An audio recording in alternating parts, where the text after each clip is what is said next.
Hello guys, good morning. Kumusta kayong lahat? So gising na tayo. Late tayo gumising guys dahil sobrang ingay ng mga amo ko kagabi. So lumabas sila guys kagabi. Siguro mga 6:30 or 7 ganun sila lumabas. So hindi ako sumama guys dahil sa mall lang naman daw sila pupunta. So tinanong ako ng amo ko kung sasama ako. Sabi ko, ikaw bahala. Sabi ko, kung isama mo ako, sasama ako. Para sa dalawang bata. Kung sabihin mo dito na lang ako sa bahay, dito na lang ako sa bahay. So sabi niya sa akin is, sa mall lang naman daw sila pupunta. So, sabi niya sa akin, dito na lang daw ako sa bahay. Tapusin ko na lang daw yung aking trabaho. So, mas maganda yun, guys. So, naglinis na ako, guys. First floor, second floor. So, nag-mop ako, nag-vacuum ako, ganon. Kasi sabi ko, nasa isip ko kagabi, guys, sabi ko maglinis na ako ngayon. Dahil pag bukas ng umaga, kahit late na ako magising, kahit 10 or 11 na ako magigising, sabi ko, wala na akong lilinisin, sabi ko sa kanya. Dahil pagdating ng alaga ko, ngayon gabi sabi ko, at saka yung nanay niya is, sabi ko, diretso na lang sila matutulog. So, hindi guys. Mali pala yung iniisip ko guys. So, dumating sila dito guys, kagabi is 12. So, nakatulog na ako guys. So, tumawag yung amo ko sa cellphone ko. Sabi niya, buksan mo yung gate, nandun sa labas yung kapatid ko, sabi niya, pati mga anak niya. So, kasi dalawang sasakyan sila guys eh. Uli yung amo ko guys. So, ayan, nagising na naman ako. Dahil ako guys, yun talaga ang pinakaayaw ko, yung nakatulog na ako tapos gigisingin ako. Yun talaga ang pinakaayaw ko guys dahil nahihirapan na talaga ako makatulog ulit guys. So bumaba ako guys, so binuksan ko yung gate. Umakyat ulit ako. So siguro mga 5 minutes, after 5 minutes, dumating yung amo ko at saka yung dalawang alaga ko na naman. So sobrang ingay nila guys dahil yung kapatid niya is maraming anak.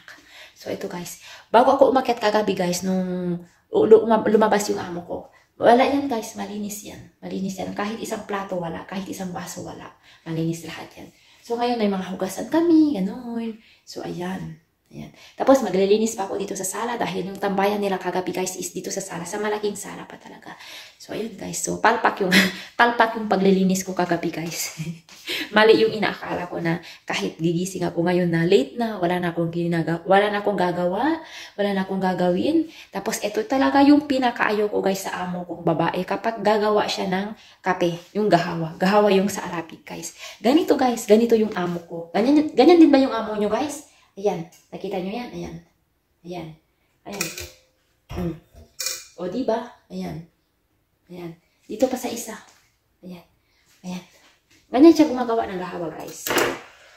Hindi pa talaga siya kontento, guys. Dito lang sa isang kalan, ha. Nilipat niya pa talaga doon, guys. Kinalat niya pa talaga yung kalat niya. Ayan. Ganyan siya, guys. Ganyan yung amo ko. Kapag nagluluto siya or gumagawa siya ng gahawa, binabantayan ko talaga yan siya, guys. So, kagabi hindi ko na siya nabantayan dahil alas 2 na sila. Alas 3 na guys, sobrang ingay pa talaga nila guys. Kaya nakatulog ako guys, is umaga na. Nung nakatulog na sila. So, yung kapatid niya at saka yung mga pamangkin niya is kakauwi lang guys. Kaya, nung narinig ko is wala ng ingay, so bumaba na ako dito sa baba. So, ayan guys, maglilinis tayo. Kasi kung gumagawa siya ng gahawa guys, or kape, ayan, pinapul niya talaga yung yung kalan. So, sobrang talaga niya. So, pag kumulo yun guys, is ayun, buhos talaga yun guys. Ganyan talaga siya. So, wala tayong chalice, di ba? Nasa bahay tayo dito. So, tayo maglilinis. So, ayan guys. Palpak talaga. Kaya sinasabi ko sa inyo, palpak talaga lahat yung plano ko kagabi guys. Ayan. Maglilinis pa rin tayo. O, di ba? Ayan. Ayan. Kumain sila guys. Ayan. Ayan. May kaano sila. Ano tawag dito? Ayan. Hindi ko alam kung anong tawag dyan. May kamagdo pa sila guys. Ayan. Hindi nila ako dinalahin na char. Hindi talaga ako sumama guys. Masaya na talaga ako guys kagabi. Hindi ako sumama.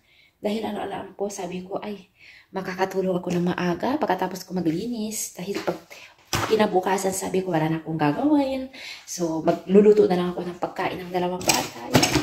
Wala, nasira talaga yung plano ko lahat guys. So yun lang guys, makape muna tayo guys. Tapos na i-cut na natin ang ating video guys. So ingat kayo palagi. God bless. Love you all.